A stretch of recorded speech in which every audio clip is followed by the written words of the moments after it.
What would you do if you woke up to a zombie apocalypse? It's day 1 and you need to move fast. The infected are already clawing at your doorstep and the clock is ticking. Those first critical hours are a precarious balance between rushing headlong into danger and being left in the dust. Now you may be surprised, but your first ally in this undead nightmare is your phone. Yes, you heard that right. Before communication lines are severed, check your map and mark the closest stores, gas stations, and escape routes. Big malls and department stores are already a no-go zone, crawling with the infected. Your best bet? A local mom-and-pop shop. Stock up on clean water, non-perishable foods, and thick clothing. Protection from the elements and zombie bites is key. But as you're stuffing your backpack, you hear footsteps. Is it a friend or a fiend? You don't stick around to find out. Instead, you head for the basement, slamming the door behind you and throwing the latch. Now you're safe. For now. But there's a horde of zombies above, all too eager to turn you into a snack. And the kicker?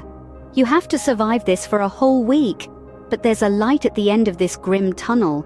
7 days is all it takes to get you from this zombie-infested city to a secure cabin in the mountains.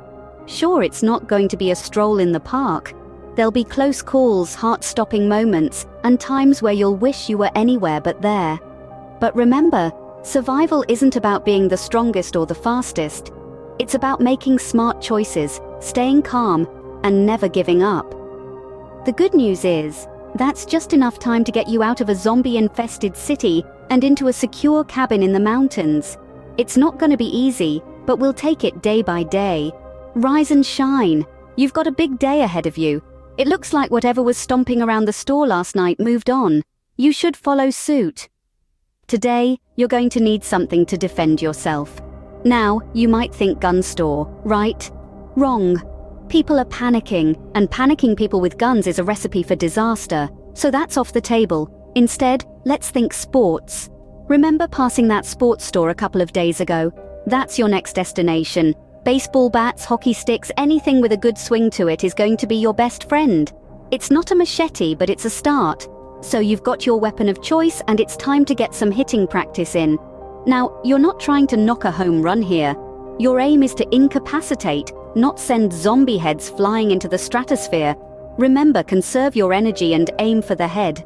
But let's be real, you're not going to be able to fight off an entire city of the undead. It's only day 2, and the streets are swarming. Your best bet is to avoid confrontation as much as possible. Run, don't walk, don't stop to catch your breath or look back. Your next destination? A tall office building just 5 blocks away. You're looking for height here, somewhere where zombies are going to have a hard time reaching. And when you reach that building, don't waste time with the elevator. Use the stairs and go as high as possible. Now, you're not just looking for any old office. You want one with a kitchen and a vending machine. Why a vending machine? It's a gold mine of preserved snacks, not to mention the coins you can find for any vending machines you might encounter later on. Once you're in, barricade the door behind you. Use desks, chairs, anything heavy that you can push against the door. It's not going to hold them off forever, but it'll buy you some time. And in a zombie apocalypse, time is everything. When you reach the building, use the stairs and go as high as possible. Find an office with a kitchen and vending machine. Barricade the door behind you. The city is still collapsing. The zombies are enjoying their all-you-can-eat flesh buffet, so stay put and plan your next move. Today we're focusing on plotting our escape route from this decaying city.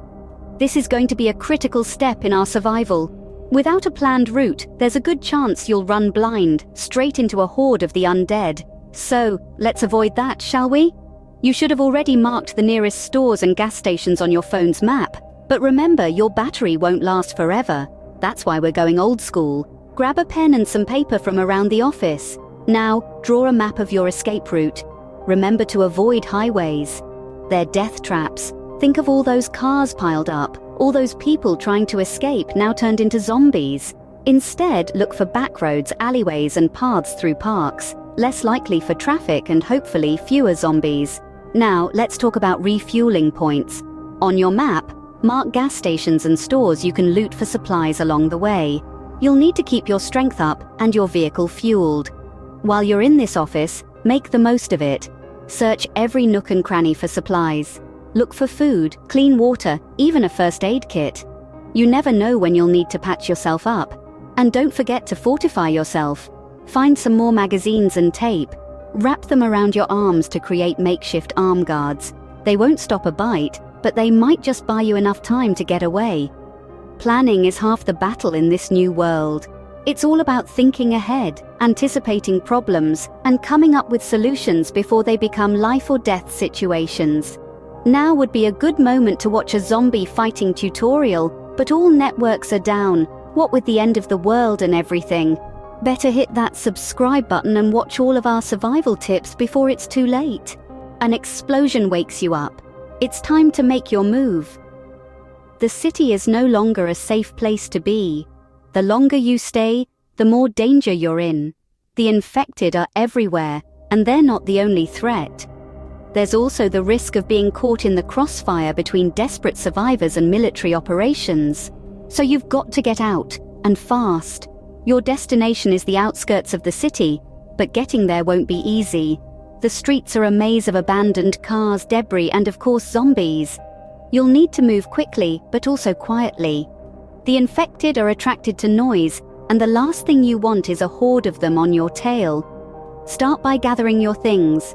Pack light, only take what you absolutely need. Remember, speed is of the essence. You can't afford to be weighed down by unnecessary items. Once you're ready, it's time to hit the road. The route you planned yesterday will guide you, but stay flexible. The situation is constantly changing, and you might need to make adjustments on the fly. Always have a plan B, and a plan C and D and E. You get the picture.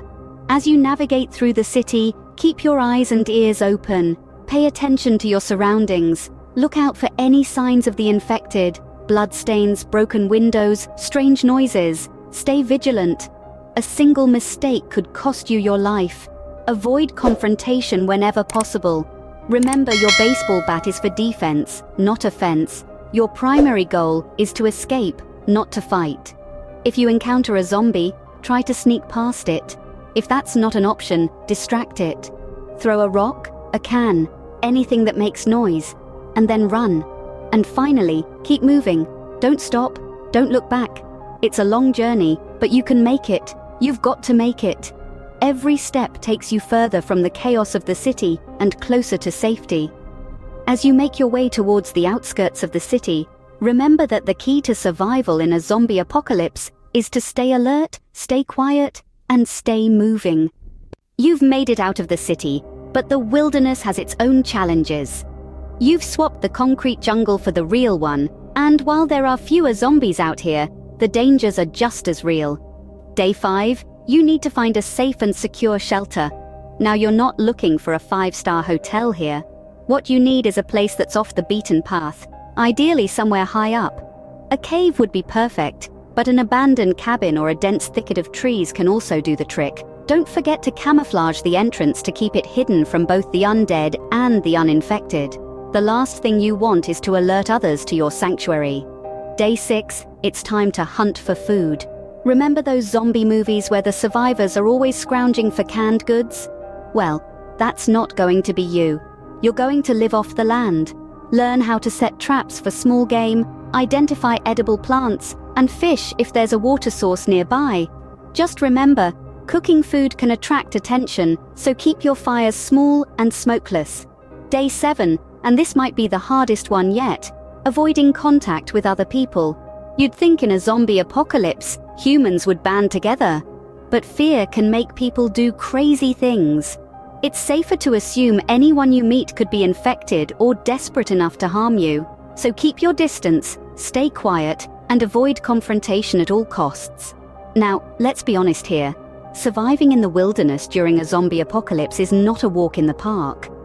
But you've got what it takes. You've got the knowledge and the skills to make it through.